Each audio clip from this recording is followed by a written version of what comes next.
There's this new crop of people out there, they call themselves the narcissistic experts. This video is for you. I know that, people are very big on creating new terms and terminologies and coming up with new names and labels and all that you have. And I'm talking locally and internationally. And we follow other people internationally. Whatever they say is what we believe, and then we take it on from there, especially in the Western world. And there's this big thing on the narcissist. Now if I have 20 people call me and they have challenges with their relationships, I hear 18 of them say he's a narcissist or she's a narcissist. And I ask them, clinically diagnosed or you or Google diagnosed? And most of the time it's Google diagnosed, because you hear people say, I've studied narcissists. In fact, one particular lady said to me, she spent the last 3 years studying narcissism, and she's sure that her husband is a narcissist. Nobody can take that away from her, that he must be. And so after asking her a few questions, I'm like, okay, what are some of the things that he did, at the beginning? We asked her a few questions, she answered them. What are the things that he's doing now that make you see that he's a narcissist? She answered them. Guess what? They're the same thing. At least the guy was consistent. So what that told me was that she's the one that has changed the goalpost, right? So I said to her, but these same things that you're irritated at now, that you're calling him a narcissist for, you loved at the beginning. What changed? And she was quiet. Now, most people that say he's a narcissist or she's a narcissist try to play the victim. Oh, he's taking advantage of me. Oh, she's trying to control me. She's cut off all my friends. We have all these new terms. Oh, a narcissist is number 1, number 2. In fact, 10 signs that he's a narcissist to 30 signs that she's a narcissist. And everybody were eating all of these up, watching videos and saying, yes, he's done it. Yes, that's how she is. Forgetting that when you point one finger at somebody, the other 3 fingers are pointing right back at you. If not 4, actually. Right back at you. So you refuse to look at yourself and take responsibility for what you're doing or how you attracted such a person, and you then blame other people for what they're not doing, especially if it's a relationship where it's her fault that it's his fault that this relationship is, rather than looking inwards and saying, what did I do here? Now let's even go back to the end bit, or this whole thing about narcissism, right? It came from a guy named Narcissus. I think that's his name, Narcissus. I think that's how his name is mentioned, because that's where narcissism came from. And at the end of it, or the end of the story, which was actually written, I don't think it was a real story. I think it was a fictional story. But let's go down to the end of the story, where he got so enamored by his look and how beautiful he looked when he saw his image in the mirror, because a lot of women wanted to be with him, and he would break their hearts, they said, or the story said, right? And then this particular woman, he broke her heart, and a curse was placed on him that he would, fall in love with his own look and blah, blah, blah. But like I said, I think it's a fictional story. I don't even think it's a real story. So he eventually really got so enamored by the way he looked and admired himself to a point of forgetting to eat and drink, and he died admiring himself. Let's just use that last bit. Admiration. The need to be admired. Every human being, let me ask this question actually before I say that. Is there any human being who does not want to be admired? Think about it. When we were born, the first thing that happened when you came out of your mother's womb was a whole host of people, doctors and nurses, all happy to see you, excited that this child is alive. You are crying, they're tapping your bum, you're crying, they put you in a wrap, they look after you, clean you up, people come to your house, Everybody's looking at you. Oh, what a beautiful child. What a beautiful boy. You have admiration left, right, and center. People are buying you gifts. People are giving you money just because you were born into this world. Then you do your first move. They're excited. Everybody's happy. They say, hey, did you see her? Did you see him? Everybody's excited. You start to feed yourself. Even when you miss your mouth and you put it in your nose and on top of your forehead, people are clapping and clapping and clapping and saying how wonderful you are and how you are really, really progressing. When you say your first word, dada or mama, what most children say dada first, and I wonder why. But that's not what we're talking about today. Especially after us carrying it for 9 months. But that, once again, that's not what we're talking about. So we go back and we see you start to walk and everybody's clapping for you. Oh, she's magnificent. He's fantastic. You get into school. You get good grades. Your teachers are what? Are praising you. Every step of your life, your exams, you come back home with grades. You do every developmental stage. People are admiring you. Now, is there any point that you think or to stop wanting admiration? No. And every human being will thrive on admiration. Even God that created us, the Bible says he inhabits in our praises. So everybody wants to be admired, whether we like it or not. Right? Now, can there be spectrums of it's too much and it's too little? Oh, yes. And as an adult, we don't know that we can actually not need the praises or admiration of our parents anymore or people externally, which is where that external validation comes from. And then we know that we can actually give ourselves that. And that's one of the things that I teach my clients, that you can reparent yourself. That child that exists is now in your hands. That child in you is in your hands to reparent and give the needs that the child didn't have met.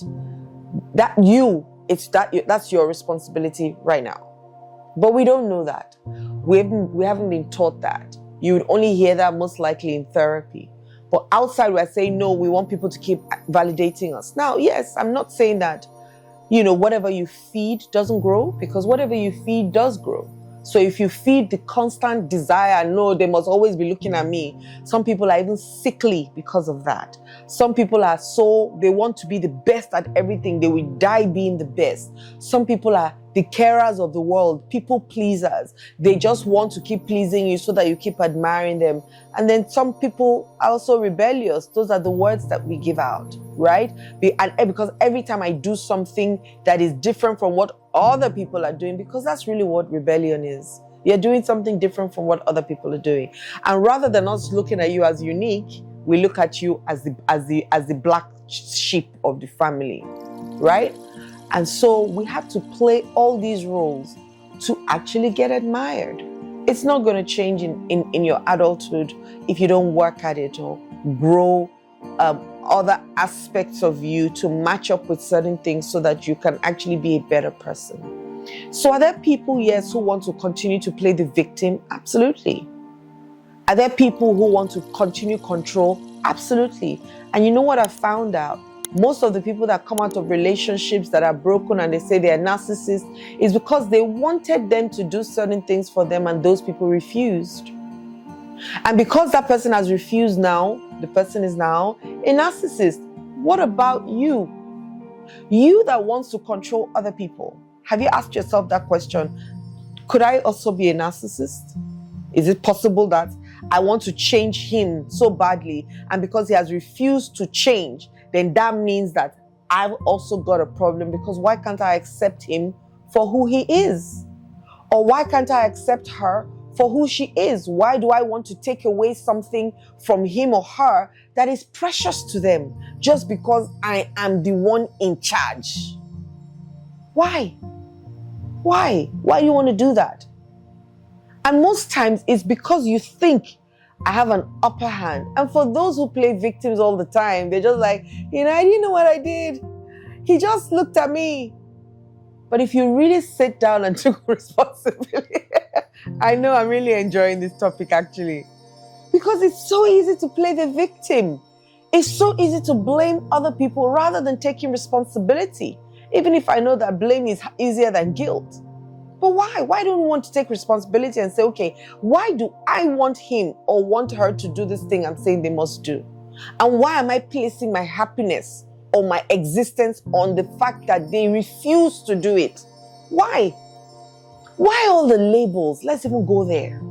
Why? Where did all these labels come from? Gaslighting, ghosting, where did all these words come from? Where? We've gotten so deep in creating all these negative words that all we're seeing are the negative traits in people. Because whatever you focus on will definitely increase. And wherever you place anybody, whatever box you place them in, or whatever box you label them to be, is who they will show up as every time. At least I've seen people use people and say, one person says, this guy is a very good guy. Another person says, that guy that behaves like there's something wrong with him. Two different worldviews. So they see two different characters in one person based on their worldview. So why are we always so quick to label people? Why? I look on social media sometimes, the responses people put or the messages are, why? Why do we have to be so mean with the way we speak, with the way we behave, even to ourselves?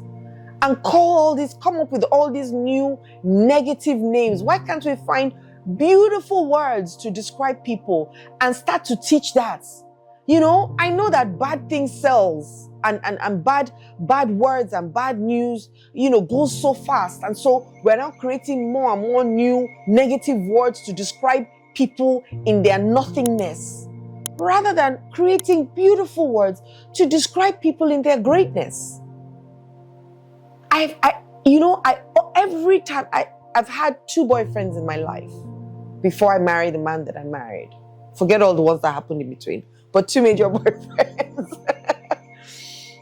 The two of them, I will never forget them, because at the time both of them came into my life, I was almost at my low, and they were so ready and eager to lay themselves, and I'm saying this word intentionally, lay themselves down for me to heal through them. One particular one said, when I said to him, I don't have anything to give. He said, no, it's impossible. I said, okay, all I have is 30% to give to this relationship. And he looked me into my face and said, I'll give 70. So come, let's do this together. I'll cover you. Why can't we do that in relationships? And I mean any kind of relationship. Why are we always going into relationships ready to receive, collect? What am I going to gain? What are you bringing to the table? Why? Why aren't we bringing love to the table? Why aren't we bringing a safe space to the table? Empathy, compassion, kindness. Why aren't we bringing that to the table and seeing people for who they really are and loving them, meeting them at that point of need? Why? I know that a lot of us are dysfunctional and damaged. A lot of us. Some of us, even if I brought the best love, will not be able to receive it because they don't know how to receive love. But if we were patient and we were honest and we were true, the Bible says love conquers all things. And I mean true love, not the trade that we do. Because I'm not even sure that I know how to love 100%. Let me throw that out there. I know how to trade 100%. If you give me this, I give you that. I'm just learning how to love. And I've used that word so many times. I love you, I love you, I love you. Because it's a feeling, or it's a sentence we're meant to use to make people think, oh, I see you in a different light. But I'm just learning the true meaning of love. And it's nothing like what we do right now. It's nothing like the trade that we do. So I beg of us, guys, let's stop creating all these negative words that we're using everywhere and calling people and boxing people and titling people.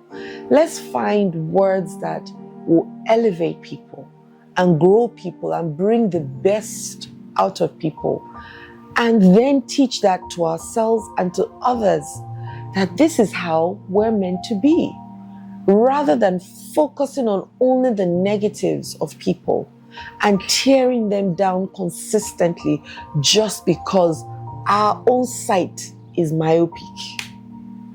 Let's change, guys. Hi there, my name is Adiola Kingsley James. I hope my videos have blessed you and you have learned a thing or two, and you can share it with other people as well. Click the notification bell below so you can get my videos when they drop. Subscribe and share me with other people. Do that. The last one, very important, share me with other people so that they can also be blessed like you. Once again, have a wonderful day. Love and light.